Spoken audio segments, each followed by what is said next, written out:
So when I introduced the beginning of our parsha this morning, I mentioned that even though it is titled Chayei Sarah, Sarah's life, the parsha is really about her death. She passes away at the very beginning of the parsha.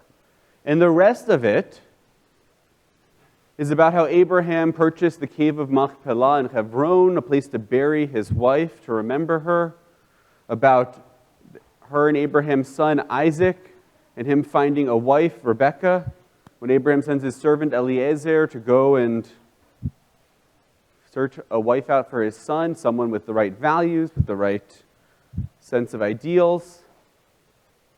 And then at the end of the parsha, there's another death, Abraham. Abraham dies as well. And so for a parsha about Chayei Sarah, titled Chayei Sarah, the life of Sarah, there's not a lot of Sarah in it. In particular, there's not a lot about Sarah's life in it. Right? The stories of her and Abraham's journey to Egypt, to the land of Canaan, it's already happened. The story about welcoming guests and visitors and her giving birth at an advanced age to Isaac, it's already happened. But those parshiot aren't called Sarah's life. So the question is, why is this one called Sarah's life? What lesson, what message, what is there in that for us? And I want to come back to that question in a little bit and segue to a different question. What is the very first mitzvah in the Torah? And this isn't a rhetorical question. This one, let me know. What's the very first mitzvah, the very first commandment in the Torah? Who knows? Sorry? The month, right? Mark shouted out correctly, the month. What we just did today, Rosh Chodesh, announcing the new month, is part of that. The very first mitzvah that we're explicitly commanded to perform is about the Jewish calendar, to count the days, the weeks, the months, the years. And the question then is, because it's not usually when I ask that question what people jump to, right? They think of pru or revu, to be fruitful and multiply, from the story of Adam and Eve, to fill up the earth. Or they think of some of the other things that happen in the lessons from the book of Bereshit. But the truth is, the very first mitzvah in the Torah doesn't come up until several chapters into the book of Shemot, the book of Exodus. Actually, so far into the book of Shemot that they've already made the Exodus. They've left Egypt, right, when they get the command. So the question then is, why do we have the book of Bereshit at all? If the Torah's purpose is to give us the mitzvot, the commandments, what do we need for this section of it? Why is it included? Why doesn't the Torah just begin simply where the first commandment is? Thoughts?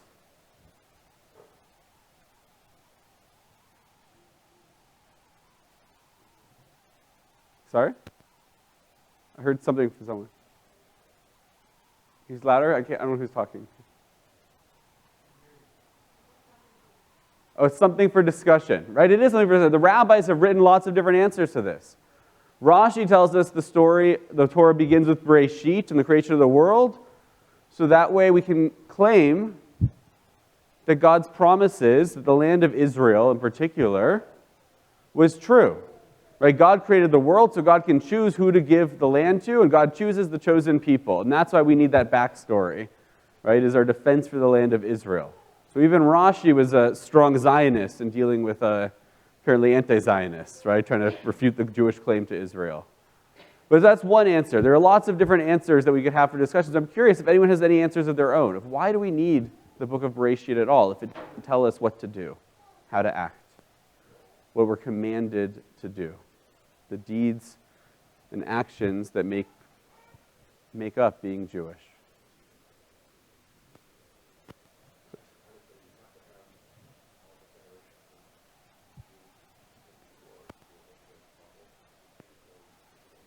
Great, right? So you need the generations of Jews who came before to be able to receive and follow the mitzvot.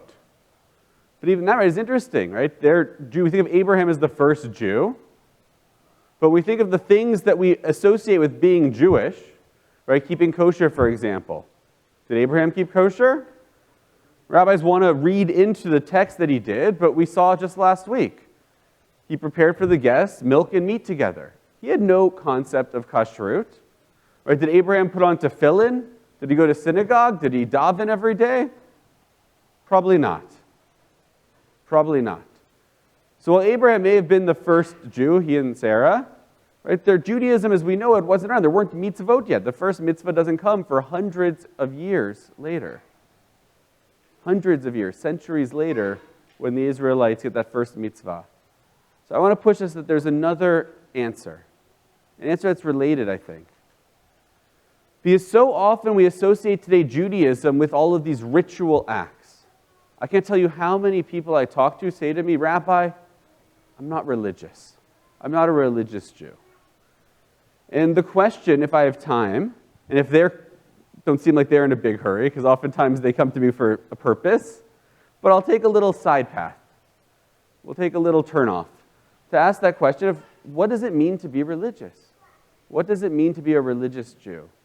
Because I hate that we live in a world where that term has been taken over specifically to regard the ritual mitzvot. Because I think that's the lesson of our parsha. We need these stories, because these stories tell us what it really means to be a Jew.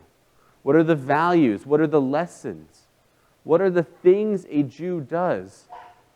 How do we live in this world? And those lessons are plentiful in the book of Bereshit and in our parsha this week in particular. Because that's really the lesson, I think, of the life of Sarah. What happens when we die? There are people that want to give us answers to that question. There are people that speak about that question with lots of certainty. But the truth is we don't know. There is one thing we know with certainty, and we get that from our parsha. If you live a life of meaning, a life of connection, you're remembered.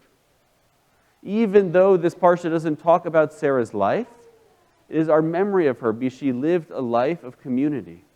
She lived a life with family. She lived a life caring for others and left behind people who remember her, who care for her, and she taught values and lessons to those who came after her that are still passed down to this day, those traits. And that really, I think, is the lesson of Bereshit. One of the mitzvot that we get commanded actually 3 times in the book of Devarim is lelechet drachav, that we should walk in God's ways. And the rabbis ask, what does it mean to walk in God's ways? How can we human beings walk in the ways of God, God who is infinite, who is beyond our even most basic understanding? And what's their answer? How do we walk after the Shekhinah, God's presence? We emulate what God does. God clothes the naked, Adam and Eve. So what should we do? We should clothe the naked. God visits the sick. Who was the sick that God visited? Abraham after his surgery at an advanced stage. His Brit Milah. So we visit the sick. God comforts mourners. As God appears to Isaac after Abraham's passing, and so too we should comfort mourners. And God buried the dead. Right? God helped participate in Moses' burial, and so too that's what we do as well. These are acts we learn not from explicit commandments, explicit mitzvot, but instead they're acts we learn from reading stories, from seeing how God acted in the world. And the same is true, I think, for our patriarchs and matriarchs in the book of Bereshit. We learned from Rebecca this week about kindness. We learned from Abraham about the importance of perseverance to a mission, of standing strong, of being open and welcoming to others. These are all lessons that we can learn, not from an explicit command in the Torah, but from the stories. Earlier this week, my wife Lauren and I attended dinner with, I always mix up, is it His Eminence or His Excellence? His Eminence, Cardinal Thomas Collins of Toronto, right, of the Archdiocese. It was the 3 of us and 1,300 of our closest friends along with. Very intimate affair. And one of the things that always strikes me in my work in interfaith groups is the way in the Christian world they ask, right? WWJD, right? What would do? And it always fascinates me, that idea of not a specific command, not that there's a line they're looking for, of their prophet said, do this or do that, but they look to his life and how he lived. And that's the question of how can we be more like him? And I think over the last few centuries, we've moved in the Jewish world far away from that. I think in some ways it's a response to the Christian focus on that. Because when we look in earlier texts like the Talmud, where they learn from God, what do we do? How do we live in the world? They look to God. How do we deal with strangers? They look to Abraham and his welcoming. How do we deal with caring for others who are in need? And they look to Rebecca and her kindness, her compassion. I think we need to ask those questions to ourselves a little bit more. What does it mean to be a Jew? How can we live our lives a little bit more like Abraham? Or a little bit more like Isaac? Or Sarah? Or Rebecca? Or Rachel? Or Leah? How can we live a little more like Moses or King David? What are the values? What are the lessons? What would they do if they were faced with the same situations and choices, the difficulties that we're faced with? How would they react? Even bigger, how would God act? What would God do in this moment? Because that's ultimately the mission of our tradition. Religion isn't a weapon, as many wield it to be. You have to do this, or this is the way it must be done because the text says so. Religion is about bringing people together. It's about living in the world at large, not something that's relegated to synagogue. Judaism is about kindness and compassion. Living in the world. Isaac and Ishmael come back together after their father's passing. Their rift is healed because there's something bigger going on. Abraham doesn't segregate himself, but he's connected to the world at large. After Sarah's passing, he marries Keturah. The rabbis tell us is actually Hagar again, right? The mother of the Ishmaelites. He doesn't segregate himself and cloister himself off to practice his faith. He stands firm by it, but lives and interacts in the world at large.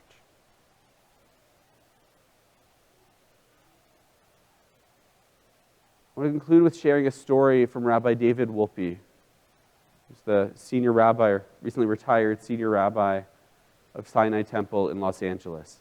And he tells the story about his father, who is also a rabbi, would tell him when he was younger.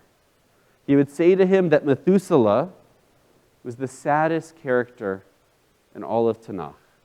And who is Methuselah? Anyone know?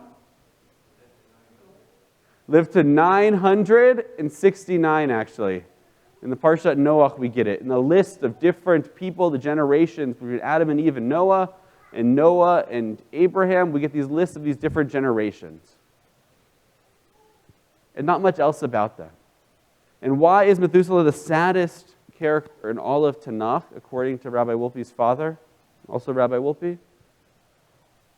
Because he lived to be almost 1,000, 969. And the only thing there was to say about him was that he lived and he died. In that all that time, he did nothing else worth recording. What matters in our life are our deeds. What matters in life are our actions. How we live in this world, how we change it, how we impact it. Sarah didn't live nearly as many years as Methuselah, but instead we remember her, Chayei Sarah, because her deeds and her actions demand it. She left an impact beyond simply living. She changed the world. She made it a better place. So as we look into this year, as we reflect this Shabbat, and we think about our own actions, our own deeds, how we want to be remembered someday, and make sure that we don't live many years like Methuselah, doing nothing. But we take each and every year, each and every month, each and every day that we have, and we put it to good use. Living as our matriarchs and patriarchs would have lived, acting as God would act, living holiness. Shabbat Shalom.